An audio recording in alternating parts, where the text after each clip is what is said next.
नमस्कार दोस्तों, आज हम प्लेटो के बारे में जानेंगे। प्लेटो का जन्म 424 ईसा पूर्व में एथेंस जो कि यूनान में था हुआ था। इनका वास्तविक नाम एरिस्टोक्लिस था। प्लेटो की उपाधि उसे सुकरात जो कि प्लेटो का गुरु था उन्होंने दी थी।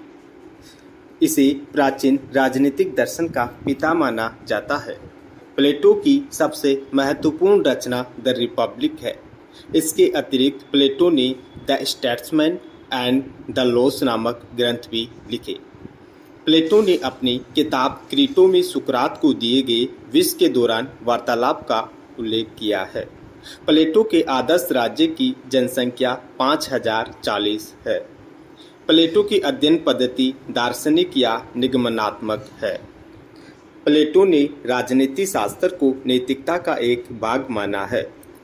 निगमनात्मक पद्धति सामान्य से विशिष्ट की ओर या समष्टि से व्यष्टि की ओर निष्कर्ष निकालना है। आगमनात्मक पद्धति विशिष्ट से समष्टि की ओर निष्कर्ष निकालना है। प्लेटो की बुक स्टैट्समैन में सर्वोत्तम संभावित राज्य का उल्लेख है। उनकी पुस्तक लोज में अपूर्ण मनुष्यों के बीच आदर्श शासन प्रणाली स्थापित करना संभव नहीं है इस बारे में बताया गया है। प्लेटो स्टेट्समैन में विधि के शासन की बात करता है। प्लेटो के अनुसार यूनानी नगर राज्य में दो प्रकार के नगर राज्य पाए जाते हैं। प्लेटो ने अपनी अध्ययन पद्धति में द्वंद्वात्मक पद्धति, विश्लेषणात्मक पद्धति एवं निगमनात्मक और ऐतिहासिक पद्धति का प्रयोग किया। प्लेटो ने एकेडमी नामक शैक्षणिक संस्था की स्थापना 386 ईसा पूर्व में की, जिसे यूरोप का प्रथम विश्वविद्यालय होने का गौरव प्राप्त है। एकेडमी में प्रवेश के लिए गणित का ज्ञान होना आवश्यक था। प्लेटो सुकरात का शिष्य था। वह सुकरात के इस विचार से अत्यधिक प्रभावित था कि सद्गुण ही ज्ञान है। उनके अनुसार विश्व के दो प्रकार है, विचारों की दुनिया और दूसरा भौतिक व वास्तविक दुनिया। प्लेटो के चिंतन का मूल उद्देश्य एक आदर्श राज्य का निर्माण था, न कि तत्कालीन एथेंस और स्पार्टा जैसे राज्यों का अध्ययन करना। प्लेटो के अनुसार आत्मा ही व्यक्ति की पहचान है तथा हर आत्मा में तीन प्रकार के गुण पाए जाते हैं, विवेक, साहस और तृष्णा। और आत्मा के इन तीनों गुणों से समाज में तीन वर्गों का निर्माण हुआ है, जिनमें विवेक की प्रधानता से शासक वर्ग, साहस की प्रधानता से सैनिक, तृष्णा की प्रधानता से उत्पादक। प्लेटो का प्रसिद्ध कथन है कि राज्य व्यक्ति का वृहद रूप है। प्लेटो राज्य या समाज में अंतर नहीं करता, वह इसे तीनों वर्गों का समूह मानता है। प्लेटो के अनुसार प्रत्येक वर्ग को अपनी आत्मा के गुण के अनुसार ही कार्य करना चाहिए। यही प्लेटो का न्याय सिद्धांत है। प्लेटो के पूरे दर्शन में शासन व्यवस्था को एक कला माना गया है। प्लेटो के अनुसार शिक्षा एवं साम्यवाद द्वारा स्थापित राज्य न्यायपूर्ण राज्य होगा।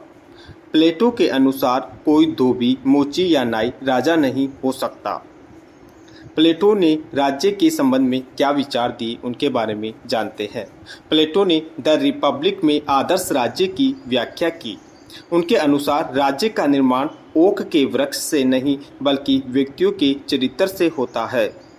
प्लेटो ने व्यक्ति की अपेक्षा राज्य को प्राथमिकता दी है। रिपब्लिक के प्रधान पात्र है पोलीमार्कस, एडिमेंटस और क्लोकोन।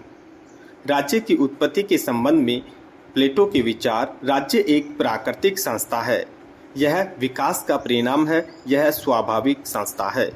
प्लेटो के अनुसार राज्य नैतिक है। प्लेटो का राज्य नैतिक इसलिए है क्योंकि वह एक दार्शनिक राजा द्वारा शासित होता है। प्लेटो की शासन प्रणाली विवेकशील अधिनायकवाद कहलाती है। प्लेटो ने संवाद शैली में रिपब्लिक लिखते हुए न्याय की सोफिस्ट धारणा का पूर्णतः खंडन किया। बार्कर के अनुसार प्लेटो ने व्यक्तिवादी, अनुवादी एवं भौतिकवादी न्याय की मान्यता का पूर्णतः खंडन किया। सोफिस्ट विचारक मूलतः भौतिकवादी एवं उपयोगितावादी थे। सोफिस्ट विचारकों में कैफेलोस के अनुसार सत्य बोलना व ऋण चुकाना ही न्याय है। प्लेटो ने इस मान्यता का खंडन किया।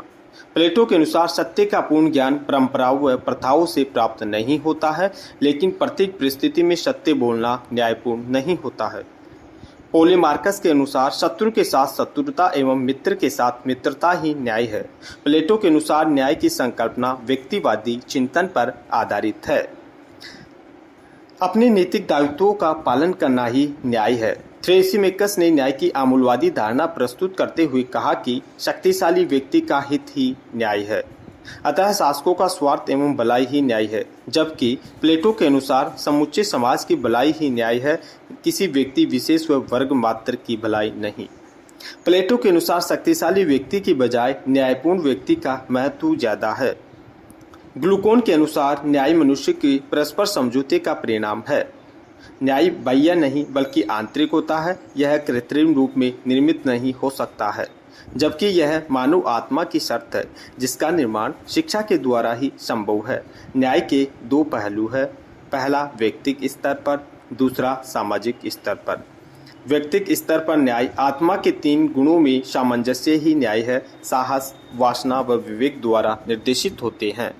सामाजिक स्तर पर न्याय समाज के तीनों वर्गों द्वारा अपने कर्तव्यों का निष्पादन करना तथा दूसरे के कार्यों में हस्तक्षेप न करना।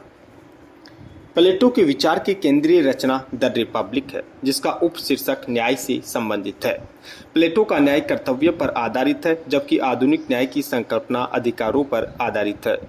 प्लेटो के न्याय का उद्देश्य समाज के 3 वर्गों में सामंजस्य स्थापित करना है। प्लेटो का न्याय नैतिकता से परिचालित है, जबकि आधुनिक न्याय विधि द्वारा परिचालित है। प्लेटो ने रिपब्लिक में सरकार के 5 रूप बताए। पहला अभिजात तंत्र, दूसरा सैनिक तंत्र, तीसरा धनिक तंत्र, चौथा प्रजातंत्र, पांचवा निरंकुश तंत्र। शासन प्रणाली। प्लेटो ने लोकतांत्रिक शासन प्रणाली को शासन का वरिष्ठ रूप माना। उनके अनुसार राजतंत्रीय शासन प्रणाली सर्वश्रेष्ठ है। प्लेटो के अनुसार शासन एक कला है। उसने दार्शनिक राजा का समर्थन किया। सेबाइन ने प्लेटो के दार्शनिक राजा को प्रबुद्ध अधिनायकवाद कहा। विधि संबंधी विचार। प्लेटो ने विधि को अज्ञान माना और गुफा की उपमा का प्रयोग करते हुए कहा कि जो व्यक्ति गुफा में रहता है वह आग के प्रकाश को ही वास्तविक प्रकाश मानने लगता है, जबकि वास्तविक प्रकाश सूर्य का प्रकाश है। इसलिए प्लेटो ने परंपरा, प्रथा एवं विधि सभी को अज्ञान माना। प्लेटो ने अपनी बाद की रचना द स्टेट्समैन और द लॉज में विधि के महत्व को स्वीकार कर लिया। द रिपब्लिक में विधि और दंड का उल्लेख नहीं किया था। प्लेटो ने द रिपब्लिक में विधि की बजाय शिक्षा पर बल दिया तथा दंड की बजाय साम्यवाद पर महत्वपूर्ण बल दिया। प्लेटो के विचार में राज्य एवं समाज में कोई अंतर नहीं। प्लेटो का शिक्षा का सिद्धांत। बार्कर के अनुसार प्लेटो की शिक्षा प्रणाली उसके न्याय सिद्धांत का तार्किक परिणाम है। रूसो ने द रिपब्लिक को शिक्षा पर लिखा गया सर्वश्रेष्ठ ग्रंथ माना। अज्ञान से ज्ञान तथा अंधकार से प्रकाश की ओर यात्रा ही शिक्षा है। शिक्षा का उद्देश्य विचारों एवं आत्मा का ज्ञान प्राप्त करना है। प्लेटो ने शिक्षा के 3 चरण बताए। प्राथमिक चरण पहला, जो 10 से 20 वर्ष तक होगी तथा इसमें संगीत एवं व्यायाम की शिक्षा दी जाएगी। शिक्षा के प्रथम चरण में असफल होने पर उसे उत्पादन का कार्य सौंपा जाएगा। दूसरा चरण 20 से 30 वर्ष के बीच होगा, जिसमें गणित, ज्योतिष तथा ज्यामिति की शिक्षा दी जाएगी और इसमें असफल होने पर उसे सैनिकों का कार्य सौंपा जाएगा। शिक्षा का तीसरा चरण 30 से 35 वर्ष का होगा, जिसमें दर्शन शास्त्र की शिक्षा दी जाएगी और शिक्षा के इन तीनों चरणों में अगर कोई सफल होगा तो वह दार्शनिक राजा होगा और उसे 35 वर्षों की शिक्षा के बाद 15 वर्षों का अतिरिक्त प्रशिक्षण दार्शनिक राजा के रूप में दिया जाएगा। शिक्षा के द्वारा सभी के कार्यों का विभाजन होगा। प्लेटो का साम्यवाद। प्लेटो का प्रसिद्ध कथन है कि यूनानी नगर राज्य छोटे छोटे नगर राज्य थे, लेकिन इनका भी विभाजन 2 प्रकार के नगर राज्यों में था। पहला अमीरों का राज्य, दूसरा गरीबों का राज्य। प्लेटो के साम्यवाद का उद्देश्य शासक वर्ग को संपत्ति और परिवार के मोह से मुक्त रखना था, जिससे वे अपने उद्देश्यों को बिना किसी बाधा के पूरा कर सके। प्लेटो ने स्पार्टा के अनुभवों से परिवार तथा संपत्ति के साम्यवाद का सिद्धांत दिया। प्लेटो के अनुसार दार्शनिक राजा तथा सैनिकों को अपनी निजी संपत्ति और अपनी पत्नियों को भी रखने का अधिकार नहीं होगा। इनका अपना कोई परिवार नहीं होगा। प्लेटो की आलोचना। कार्ल पॉपर ने अपनी रचना the open society and its enemies 1945 में प्लेटो को मुक्त समाज का शत्रु कहा। कार्ल पॉपर के अनुसार प्लेटो, हेगल और मार्क्स मुक्त समाज के शत्रु है। मैक्सी ने प्लेटो को पहला कल्पनालोकी विचारक कहा। हन्ना आरेंट ने भी प्लेटो को फासीवाद का दार्शनिक प्रेरक कहा। कार्ल पॉपर ने प्लेटो को पहला फासीवादी कहा। प्लेटो की फासीवाद से समानताएं आपवादिक है। अब देखते हैं प्लेटो के संबंध में लिखी गई सर्वश्रेष्ठ रचनाएं। अर्नेस्ट बार्कर ने लिखी थी ग्रीक राजनीतिक सिद्धांत, प्लेटो व उसकी पूर्ववर्ती नीतियाँ। दूसरा अर्नेस्ट बार्कर की किताब थी प्लेटो एवं अरस्तु के राजनीतिक विचार। बर्नार्ड बोसांके ने लिखा a companion to Plato's republic 1895। R.L. Nettleship ने लिखा लेक्चर्स ऑन द रिपब्लिक 1922। अब देखेंगे प्लेटो की खुद की लिखी हुई रचनाएं। पहली थी द रिपब्लिक, दूसरी द लॉज, तीसरी द स्टेट्समैन, चौथी मैनो, पांचवी द सिम्पोसियम, छठी फायदो, सातवीं सोक्रेटिक डायलॉग, आठवीं अपोलॉजी, नौवीं टिमास, 10वीं जॉर्जियस। थैंक यू दोस्तों। इसी प्रकार के ब्रॉडकास्ट ऑडियोज सुनने के लिए चैनल को सब्सक्राइब कीजिए। अगर आप फेसबुक पर हो तो पेज को फॉलो कीजिए। Thank you.